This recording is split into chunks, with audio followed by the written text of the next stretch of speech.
Elle regarde droit devant, pas pour se montrer, mais pour tenir debout. Une voix posée, un silence sous la note. Quelque chose se joue là, derrière le micro. Un truc qu'on capte pas tout de suite, mais qui reste. Il y a un calme trop parfait, le genre de calme qui arrive après la tempête. Celui qu'on apprend à fabriquer pour pas sombrer. Elle donne l'impression d'avoir appris à parler doucement, parce qu'on l'a trop souvent coupé. Pas par faiblesse, mais par stratégie de survie. Son sourire, pas pour plaire, non, mais pour dire « je suis là, encore et encore ». Elle avance, pas besoin d'expliquer ni de se justifier. Son histoire, elle ne la raconte pas, mais elle est là, dans chaque pause, chaque respiration. Il y a des douleurs qui prennent la forme du silence, et chez elle, c'est ce silence-là qui frappe, un silence rempli, pas vide. Et moi, j'écoute, je regarde cette femme qui a dû recoller les morceaux sans faire de bruit, qui n'a pas crié, mais qui a tenu, pas pour qu'on l'applaudisse, juste pour rester debout. Elle donne sans attendre, elle chante pour exister, elle crée pour respirer. Et je me dis que c'est peut-être ça la noblesse, transformer la fêlure en lumière douce, offrir quelque chose, même quand on n'a plus grand-chose. Alors non, je ne sais pas ce qu'elle traverse et je ne prétends rien, mais j'ai regardé et j'ai ressenti. Sabrina, c'est pas une vérité, c'est juste un regard, un ressenti, une émotion posée sur un visage. Texte écrit et murmuré pour Sabrina.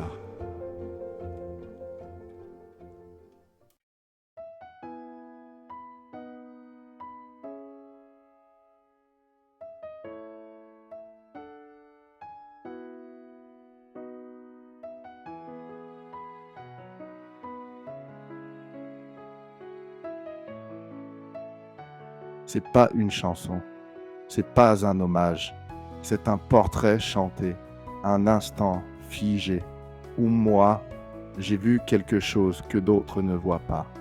C'est pas elle qui parle, c'est moi. Mais je dis ce que son visage m'a soufflé, à demi-mot. Et cette fois, c'est toi, Katie. Katie, elle a ce calme apparent, qu'on prend parfois pour de l'indifférence. Mais faut regarder mieux, parce que dans ses yeux, il y a de l'endurance. Pas celle des héroïnes de cinéma, celle des vraies femmes. Celle qui encaissent sans crier, qui s'effacent parfois, mais sans jamais disparaître vraiment. C'est pas de la solitude qu'elle vit, c'est un silence habité. Celui qu'on porte après avoir trop donné et pas reçu assez en retour. Elle parle pas fort, mais il y a une tension douce dans sa posture, comme si chaque geste avait été pesé. Elle cherche pas à plaire, elle se vend pas, elle existe, et déjà, ça prend une force folle. Il y a cette manière qu'elle a d'être droite, sans être rigide, présente, sans se justifier, comme si elle disait « Je suis pas là pour déranger, mais je bougerai pas non plus ». Et tu sens qu'elle a vécu, pas dans les rides, pas dans les cheveux gris, mais dans l'intensité contenue de son regard. Elle te regarde pas avec des attentes. Elle te regarde avec tout ce qu'elle a traversé, avec la fatigue, la patience et cette petite flamme qui n'a jamais voulu s'éteindre. C'est une femme seule, peut-être, mais c'est une femme entière et ça, c'est rare.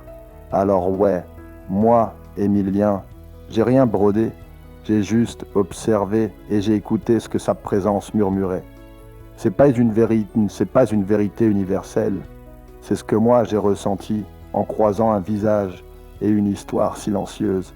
Et je me suis dit, Katie, elle est là, elle tient, et ça c'est fort. Texte, écrit et slamé par Émilien pour toi, Katie.